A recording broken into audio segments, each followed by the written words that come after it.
No,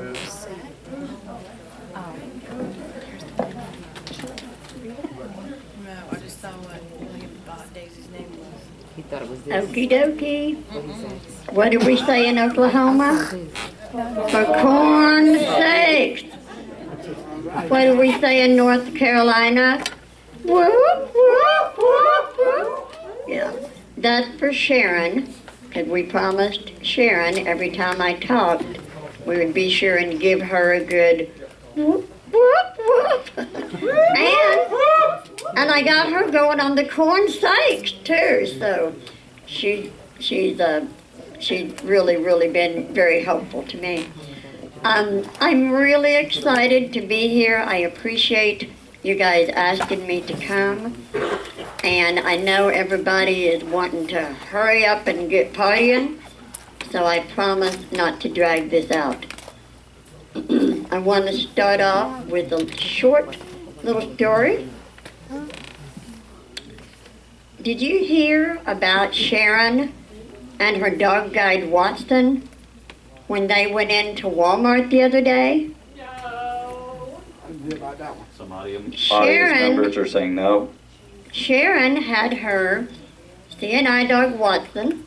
She picked Watson up by his tail and started swinging him around and around and around. And the manager of Walmart came over and said, "Ma'am, what are you doing?" And Sharon said, "I'm looking around."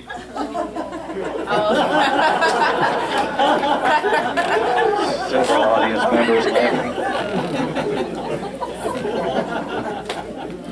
And again, don't email me that I'm a dog abuser. It's just a joke. Okay. Okay, I knew that everybody knew Sharon, and I wouldn't doubt that she wouldn't really do that, but anyway. Okay, I will tell you a little bit about my growing up. We all have a story. Nobody's story is better than another person's story. So just because I'm up here, fortunate enough to be sharing mine, it's not because mine is more important than yours. Remember yesterday, we're all butterflies. We all have our stories, and we all have a common ground of challenges, obstacles, and successes. So I'm just sharing mine, and hopefully it'll help someone else.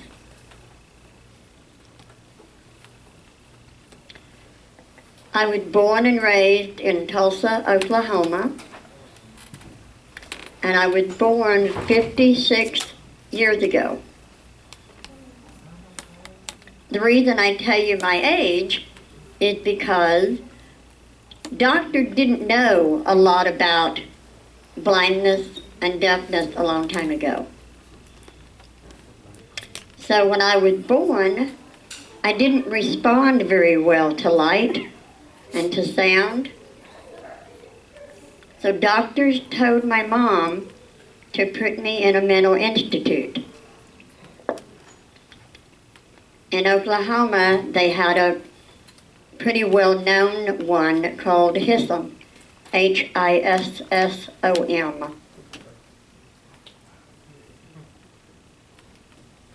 That was an institution for the mentally retarded, which is what they thought I was. They told my mom that I would not be any higher than a 5-year-old as far as intelligence, and I would not live into my 20s. And the best thing to do is to put me in an institution. My mom has a lot of faith in God, so do I. And she said no. She went against doctor's recommendation and took me home. By her teaching me every day about things that I wasn't seeing or things that I wasn't hearing, she taught me so much. And when I was younger, before I was 5, I looked like, have y'all seen the movie The Miracle Worker, Helen Keller? And you know how she is like a wild child before Anne Sullivan came to help. That was me. I was climbing on the pianos. I was climbing on the curtains. I was a wild child. I really wore my mom out. So, as I got older, we knew nothing about the School for the Blind, School for the Developmentally Disabled, School for the Hearing, nothing. Knew nothing about it. It's the best kept secret, as we all know. Well, as I got older, my mom started realizing that I was seeing a little bit, and I was hearing a little bit, and I seemed to actually be a little smarter than a 5-year-old. I know some of my friends may doubt that I'm smarter than a 5-year-old. But, so anyway, they found out in my younger years that I wasn't developmentally disabled or mentally retarded, as they called it back then. I was only legally blind and mildly hard of hearing.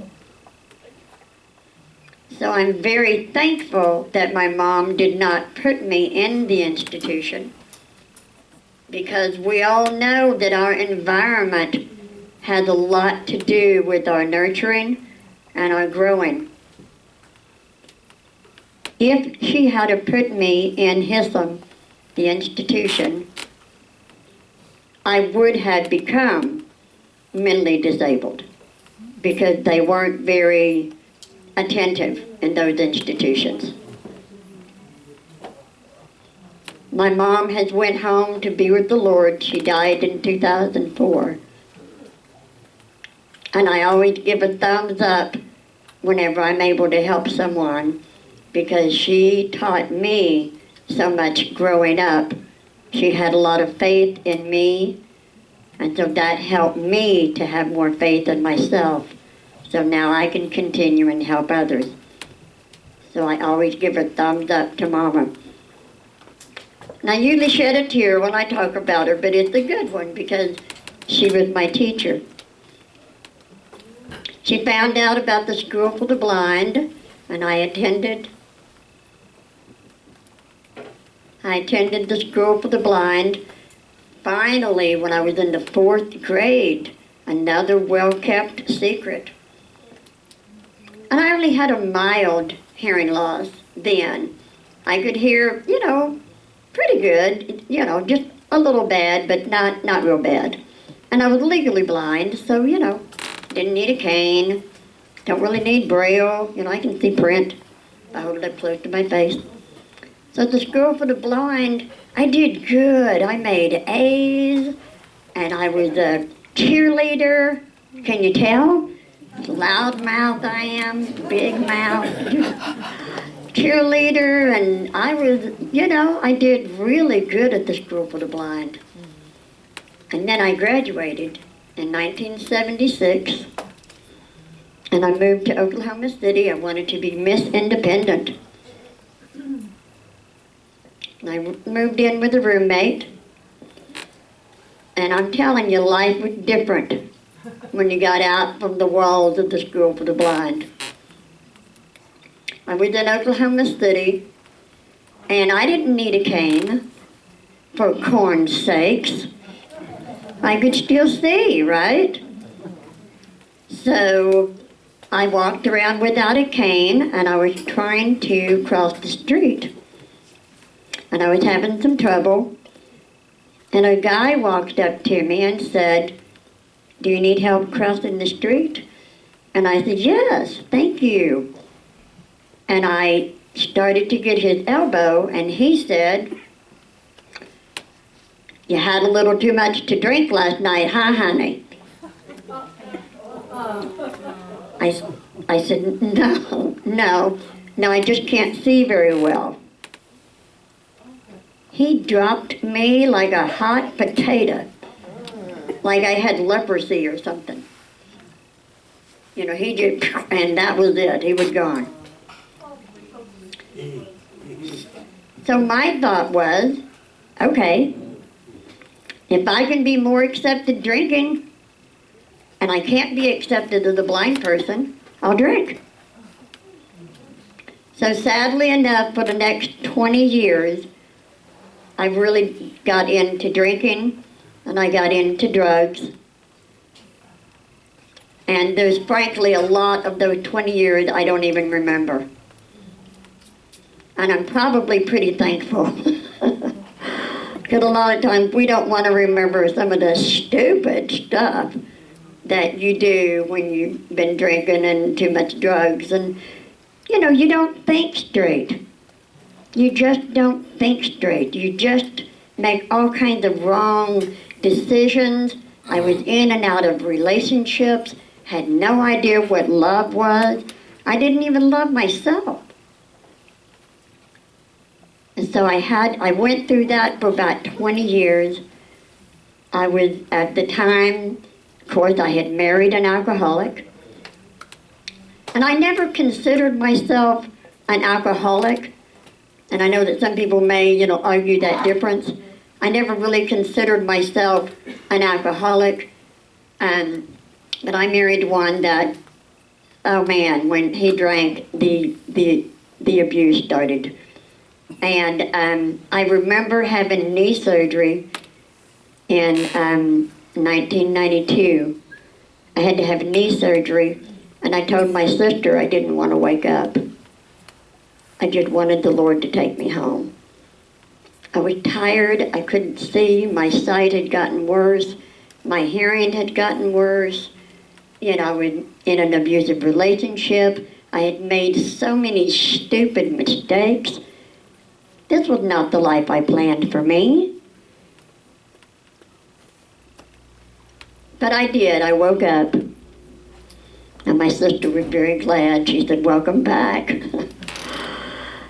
And my mom was there.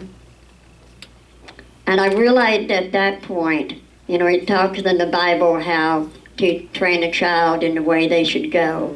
And when they grow old, they won't depart.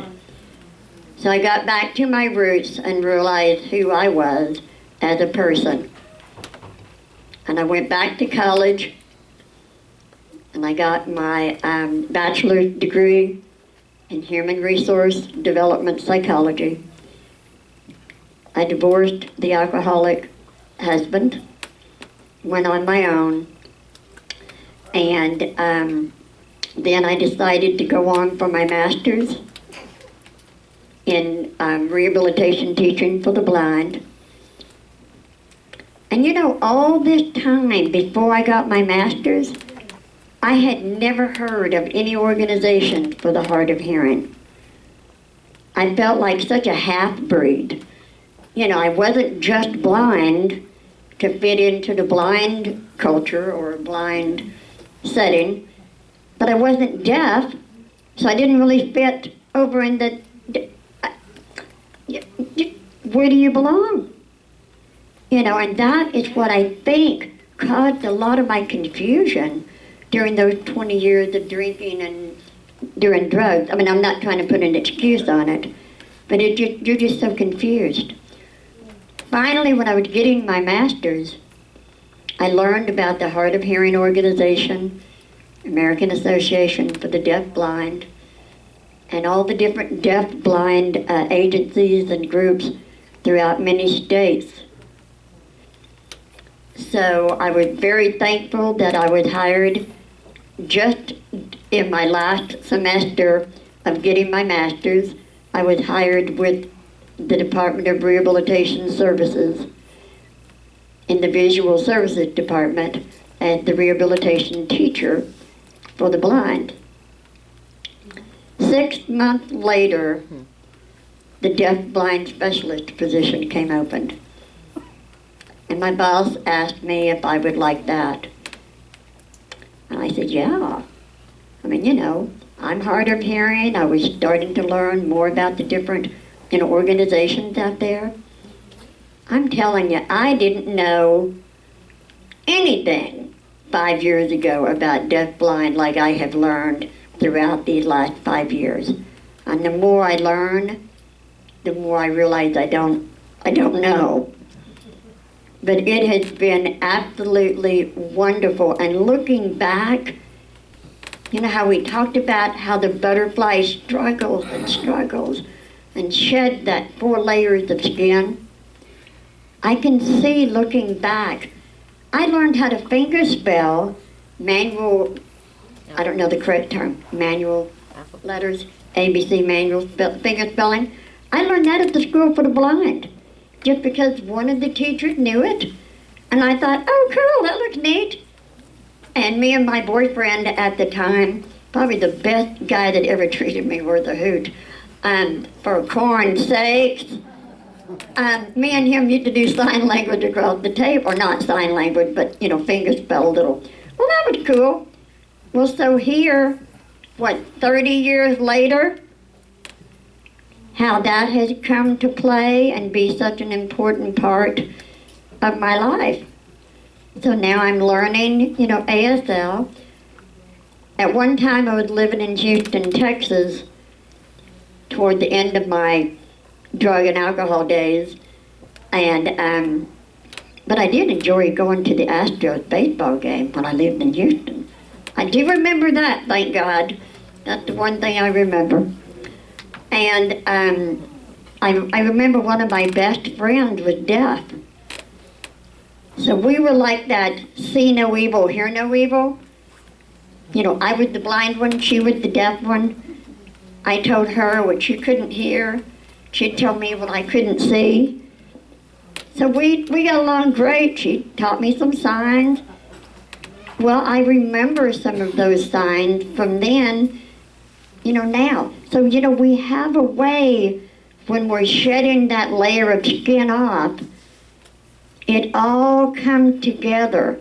We don't see it at that time, but it all comes together later. And it's a growing process. So although I'm not very proud of the drugs and the alcohol and the many relationships that I got involved in, I am proud of the struggles that it helped me to overcome a lot of things and hopefully to be able to help, you know, someone else. So I can be an eagle and use those obstacles to rise above and to come out of those situations and know who I am. I'm a person who happens to be blind. I'm totally blind now. I lost all my sight, and somewhere in the 90s, it was so gradual that I can't really remember, and my hearing has...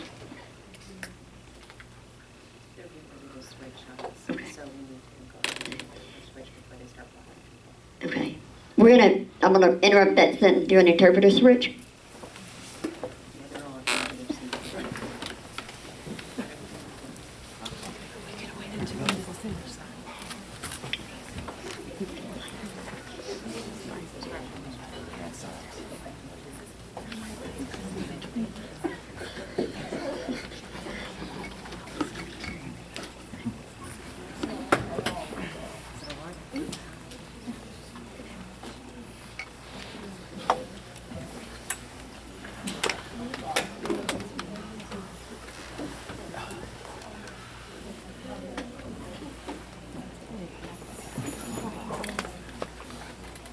So over the years, I have eventually, in the 90s, I lost all my sight. I probably had 30 surgeries before I was 16. And so I hate the color green, because that was the color they had in hospitals back before the 70s. It was green, that yucky green. Not the pretty forest green, but the yucky throw up looking green. Anyway, didn't like it. I'm glad they didn't use blue until afterward because I haven't had any surgeries. So, through all those surgeries, I tell another secret too. Through all those surgery, I've lost my hair. I have to wear a wig. And I used to be really embarrassed about that. Oh gosh, shh, don't tell anybody that. But hey, a wig is the outside of your body, not the inside. It's your heart that matters and your attitude. You can do whatever it is you need to do regardless of your circumstances. Yes. And I'm not saying it's easy, it's not. It's hard as hell sometimes. Yes. But you have the support and you've got to have the faith in yourself because other people can't give it to you. Amen. You have to have it yourself. You need support from each other, yes. But you have to have that within yourself. And then that support helps, kind of like the icing on the cake. Okay. So it's almost 9, and I know everybody wants to party. For corn's sakes. So I say all of this again. You know, it just, we all have a story. Mine's really no different, no special than anybody else. But I just want others to know you're not alone. Being deaf, blind, sometimes I hate it. Still, today, I hate it. Yes. I hate having to depend on others. I hate not knowing what's going on around me. Yes. It gets frustrating. You get tired of having to ask other people for help. You get tired because you can't take your medicine. Yes. Just, but it really is worth it because you're worth it. You're a special butterfly that God has created. Yes. So you believe in yourself, find the help you need. All these presentations that we've had this weekend from the different services, and this is a great group. I'm really proud to be a part of the North Carolina Deaf Blind Association. You guys are a great group. We have a great one in Oklahoma too. Gives a lot of support. We all love each other and we share the good and the bad time together. So that's it. It's your choice to change your obstacles, you know, so that you can overcome. Your stumbling blocks Yes. can become stepping stones. And you got a lot of people here to help. Okay? So let's party.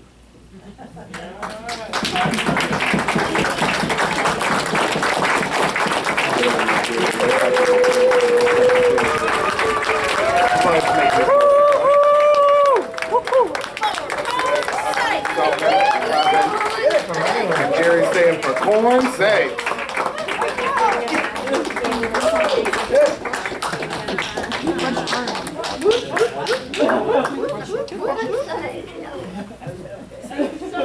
Jerry again for corn's sake. And I kept it under 30 minutes. Jerry said I kept it under 30 minutes. Jerry's making her way back to the back. Bud and Marilyn are conversing over the next part.